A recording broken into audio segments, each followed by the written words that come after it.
Eurozone retail sales grow by 3.1% in June.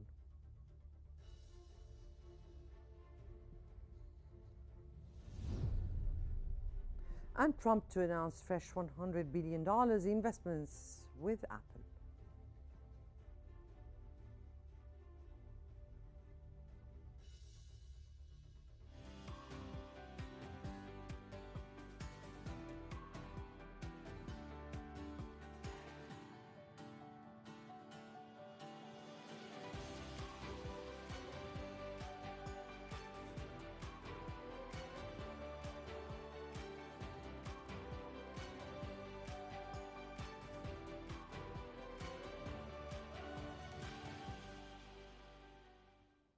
Well, welcome to the Economic Bulletin, and we start off with global economy as Swiss Re-Institute's data has reported that global insured losses from natural catastrophes reached $80 billion in the first half of 2025, driven by wildfires in California and severe thunderstorms in the United States. It noted that the total insured losses for the year could exceed the $150 billion projection, with natural catastrophes activities typically higher in the second half due to the hurricane season.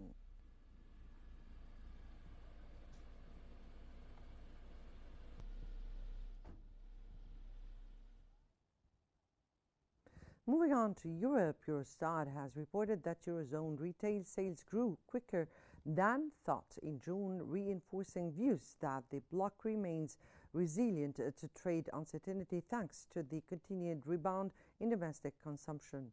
Retail sales in the 20 nations expand by 3.1% in June from a year earlier, with a 0.3% monthly growth. Eurostat attributed the annual growth to a 4.3% rise in non-food product sales and a 4% increase in car fuel sales. It added that Spain produced the biggest increase with a 6.4% annual rise, but Germany at 4.8% was also above average. Eurostat also noted that in the broader European Union, retail sales were also up by 0.3% on the month and 3.1% on the year.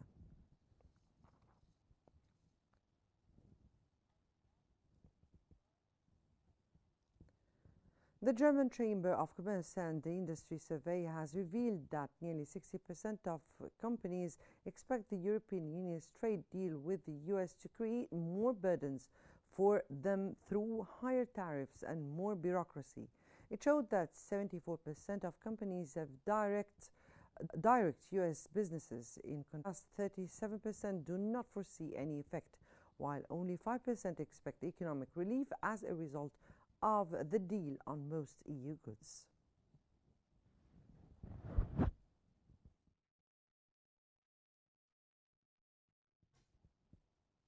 The German Federal Statistics Office has revealed that industrial orders fell for a second straight month in June due to falling foreign demand, a trend likely to continue with increased US tariffs. Data showed that orders were down by 1% on the previous month on a seasonally adjusted basis. It also showed that foreign orders fell 3% on the month, while domestic ones rose 2.2%. Meanwhile, those from outside the Eurozone dropped 7.8%, while inside the Eurozone they grew by 5.2%.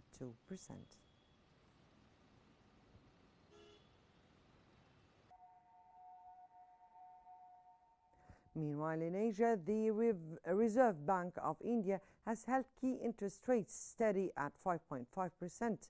Bank Governor Sanjay Malhotra highlighted that global trade challenges continue to linger, but prospects for the Indian economy remains bright. Malhotra also noted that while headlines inflation is much lower than expected, it is largely due to volatile food prices and is set to rise towards the end of the year.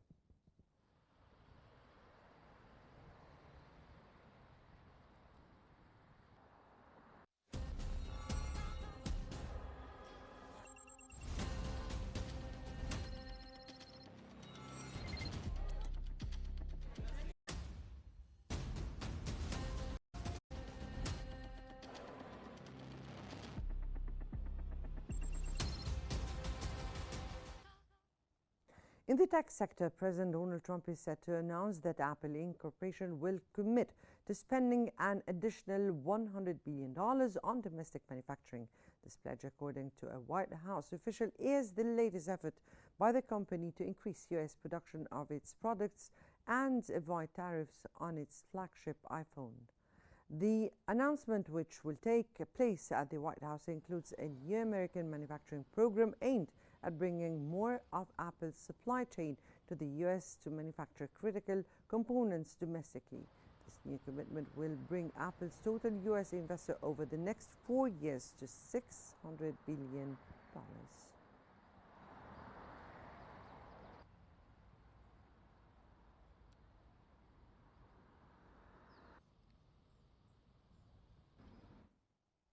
Tesla and CEO Elon Musk are facing a shareholder lawsuit for securities fraud. The suit alleges they overstated the safety of their autonomous driving technology. This comes after a troubled robotaxi test in June, which reportedly showed vehicle driving dangerously. The public demonstration caused Tesla's stock to plunge, wiping out $68 billion in market value. The lawsuit adds to Tesla's challenges, including falling EV demands and a recent jury verdict that held the company partially liable for a fatal crash involving its autopilot software. Despite these setbacks, Musk has stated his goal of expanding robotaxi service to 50% of the U.S. population by the year end.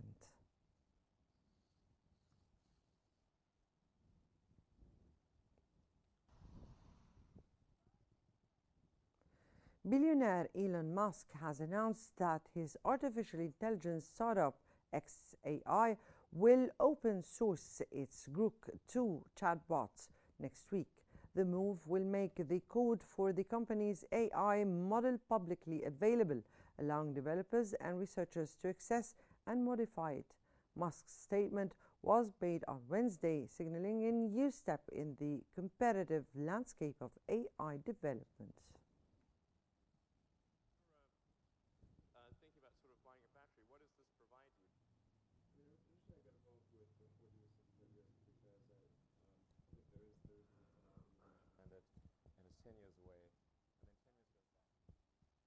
This week, Tesla's board awarded Elon Musk $29 billion in shares to keep him in charge as the company shifts towards AI and robotics. The message is clear: Tesla's future is tied to Musk. When investors talk about the value of companies like Tesla or SpaceX, one name carries as much weight as the businesses themselves: Elon Musk. Musk's reputation as visionary entrepreneur and his hands-on leadership style have become central to the identity and market evaluation of the companies he leads. In fact, many analysts describe him as an intangible asset capable of attracting investment, talent, and public attention. His presence often boosts share prices, shapes investor sentiment, and influences entire industries, from electric vehicles to space exploration and artificial intelligence. For many, Elon Musk is not just a CEO. He's a strategic advantage, making him one of the few individuals whose personal brand is considered a driving force behind corporate value. From Tesla and SpaceX to Neuralink and xAI, Musk's presence alone can move markets, boost investor confidence, and attract global media attention. His personal brand, estimated to be worth billions, has turned him into a one-man economic force. Share prices often react more to Musk's tweets or public statements than the company fundamentals. In today's economy, where innovation and personality drive value, Elon Musk is not just building assets, he is one. Now, Tesla's board has granted Musk an interim award of 96 million restricted shares, valued at around $29 billion, to ensure he stays at the helm during a crucial period. This award compensates for his original 2018 pay package, worth over $50 billion, which was voided by a court last year. To receive the shares, Musk must remain in a top executive role for 2 years, hold the shares for 5 years, and pay the original exercise price of $23.34 per share. If his original pay package is reinstated, this new award will be forfeited. Well, for further analysis, we are joined from Beirut by digital economist Rudy Shoshani. Welcome, Q Economic Bulletin. And let me start by, analysts have described Elon Musk as intangible asset. Can you quantify the financial premium his personal brand adds to a company like Tesla? And what are the key metrics you would use to measure this Musk effect? Personal brand, I think in this case, is the number one star. You cannot quantify Elon himself because Elon is not Tesla. Elon is not SpaceX. Elon is not XI.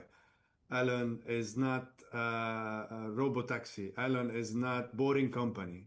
Elon is way beyond all of this. He's matched to many famous people. Was it his predecessor, original Tesla creator, or even much more than this? His value for the company is huge. So whoever invests with him, whoever partner with him, he's actually striking gold. This is how you can definitely describe Elon. He's not an influencer. He's beyond influencer. That's why his personal brand is a big effect in the space of Tesla and other things. When he preaches about something, you can see the stock goes up, and even if it's a negative, he can still make it up. So that's the X factor of SpaceX or any other. He loves the word X, and then he had the domain x.com since early 2000. So that X factor really applies to Elon because every single decision he made, futuristic decision he made, he was able to accomplish. And then you rarely find people that talk and walk the talk. So that's beyond, what we can definitely imagine. It's one of the few people on earth that can do this with such a bold statement, such a bold vision. So asking me about the worth of Elon is beyond, he's limitless. So there's no price or priceless. There's no price on him. Walk the talk. But Yeah. Musk's personal brand is often seen as a double-edged sword. Now, Sure. How do his political activities, social media presence, and other ventures create both value and significant risk for Tesla? Definitely there's risk. When you tie yourself into especially politics, and we've seen him with Trump when he tied it, with the Dodge office. Now he's trying to reform the deep state. He's trying to reform processes and things that have been done possibly for decades. You're fighting people. So there's a lot of people that are strong as well.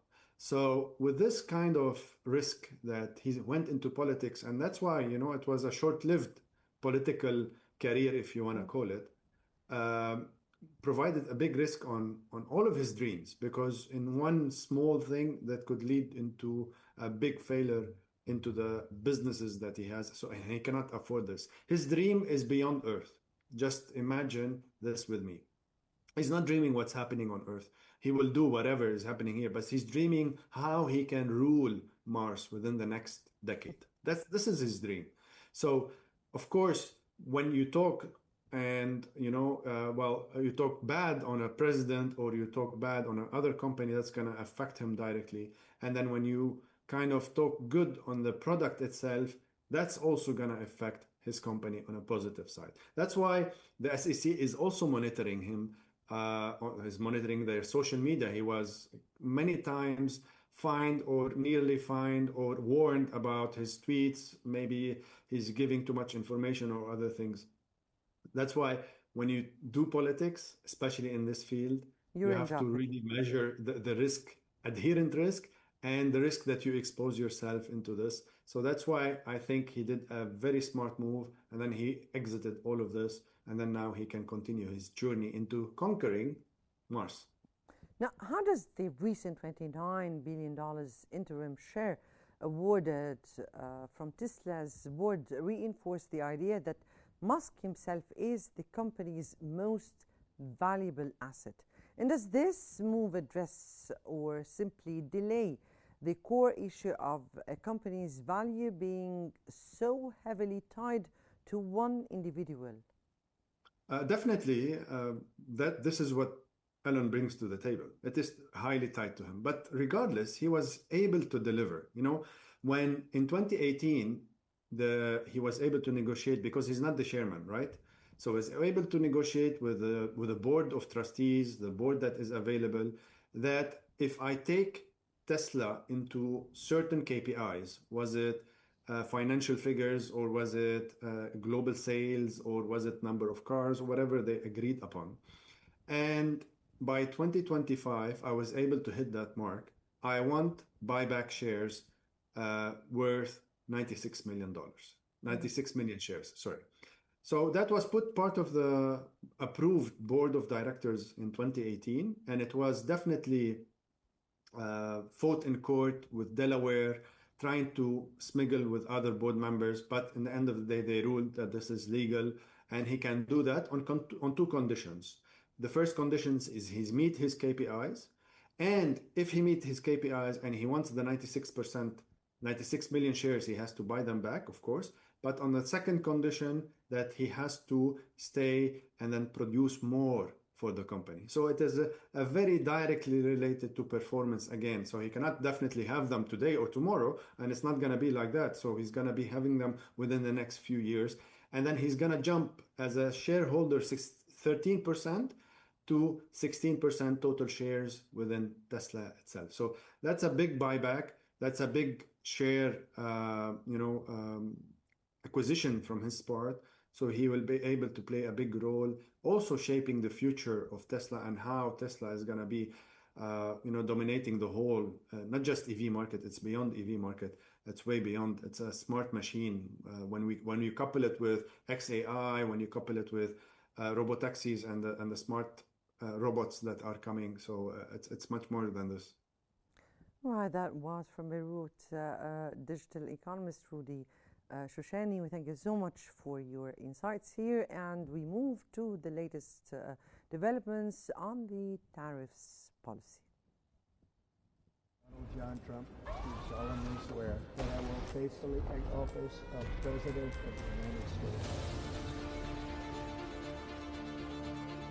Capital open, the emergency and reciprocity. Mexico. Canada. Greenland.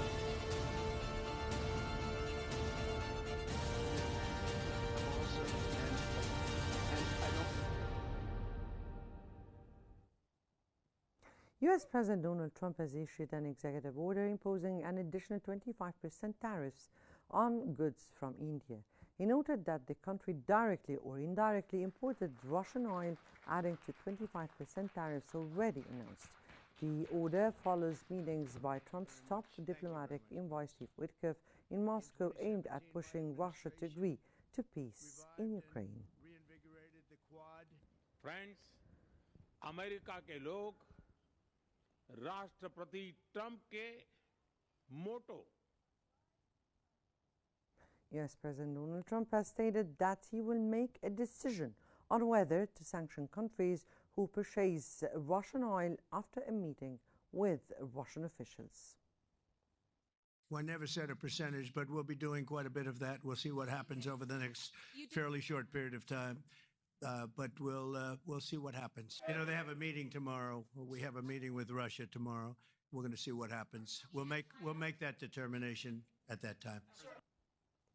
On a national note, the U.S. Department of Health and Human Services has announced winding down mRNA vaccine development activities under its biomedical research unit. It noted that the decision affects 22 projects worth nearly $500 million. The department highlighted that the wind down includes cancellation of a contract awarded to Moderna for the late-stage development of its bird flu vaccine for humans rather, and the right to purchase the shots. It also stated that the decision follows a comprehensive review of mRNA-related investments initiated during the COVID-19 public health emergency. mRNA vaccines don't perform well against.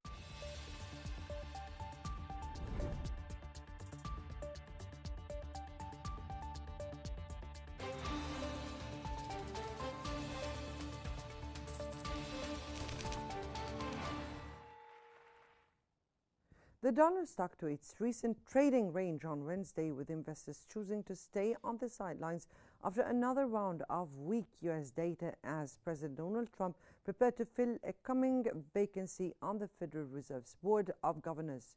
The dollar was lost flat against the yen at 147.55, while the euro edged up 0.3% to $1.16065. Sterling reversed earlier losses to trade up 0.1% at $1.3324 against a basket of currencies. The dollar dipped 0.2% to 98.547. U.S. Treasury yields rose, leaving the 10-year note up 4.2 basis points on the day at 4.238%, and 2-year notes up 2 BPS at 3.74.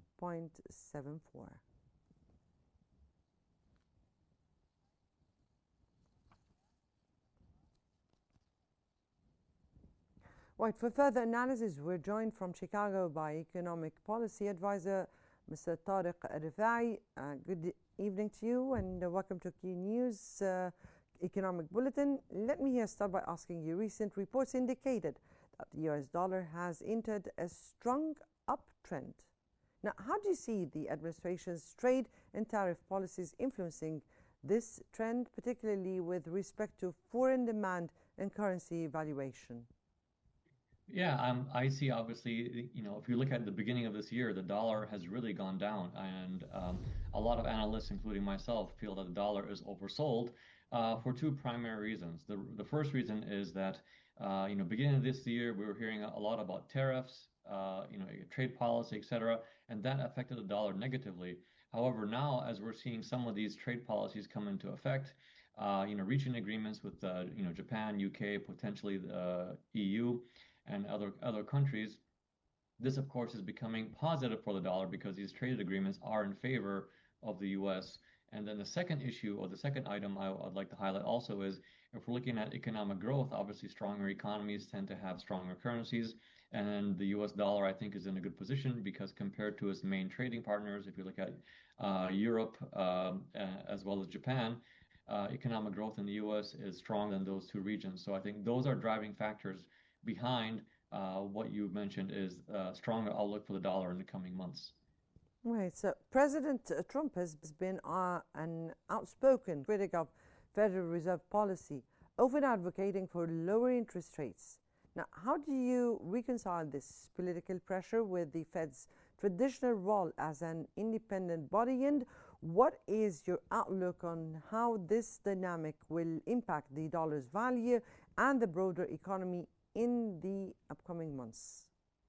This is key, the Fed independence, and it has to maintain its independence because the world economy, of course, the dollar is the reserve currency of the world, is relying on this. So I think the Federal Reserve is making the wise decision and to try to stay away from this and to try to maintain its independence, unlike other countries where we've seen pressure from the government lead to higher or lower interest rates to stimulate the economy. In the US, we're not seeing this.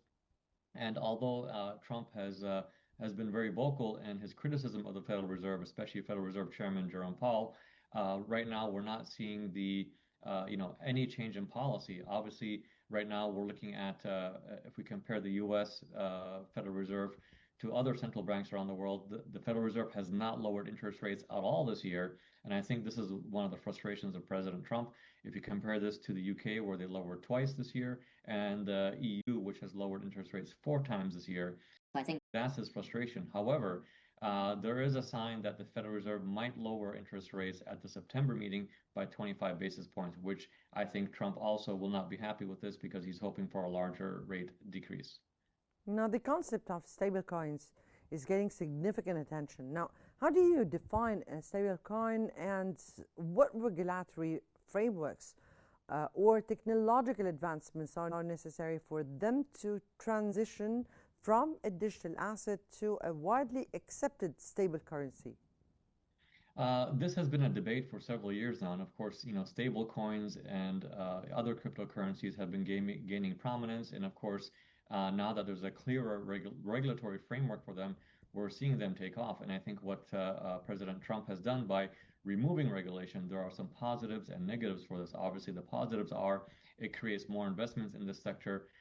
It highlights the U.S. as maybe the center for development of these stable coins and other related cryptocurrencies.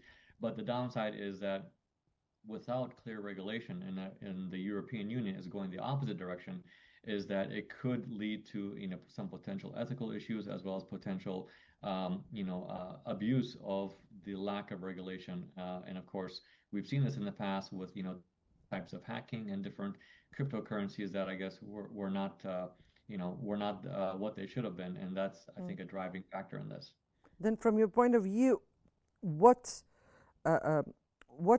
should we be expecting, or how to help them become a stable currency? Number one, I think, yes, more investment and more interest drives for the development. So this is positive.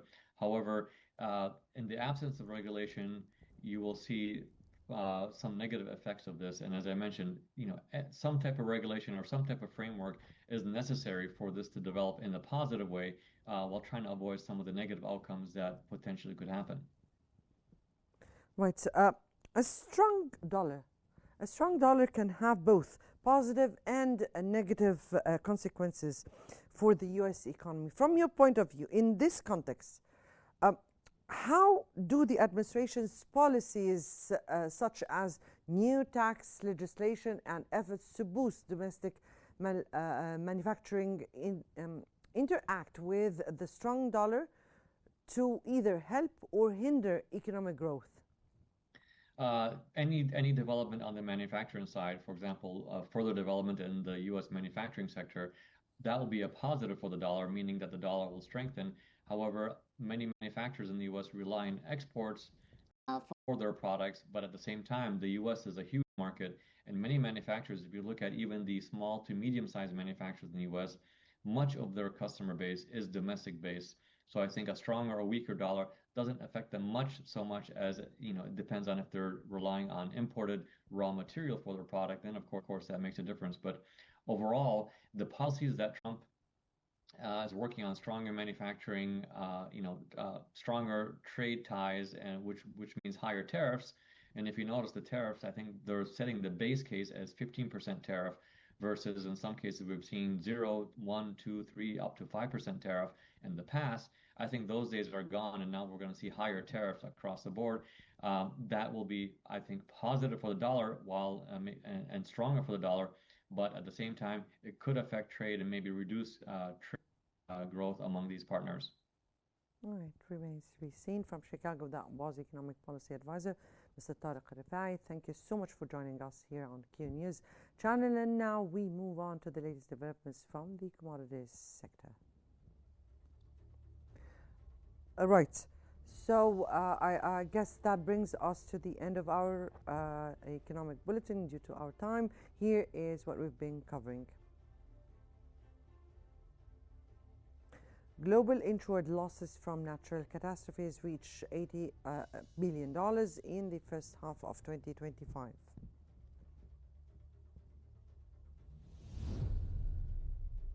Eurozone retail sales grow by 3.1% in June.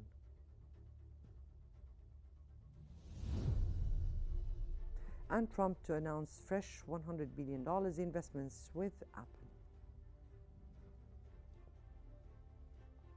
This concludes our economic bulletin. Don't forget to follow QNews on YouTube, Facebook, X, Instagram, and TikTok at QNews EGY to stay informed. Many thanks for watching, and stay tuned for more coming on QNews.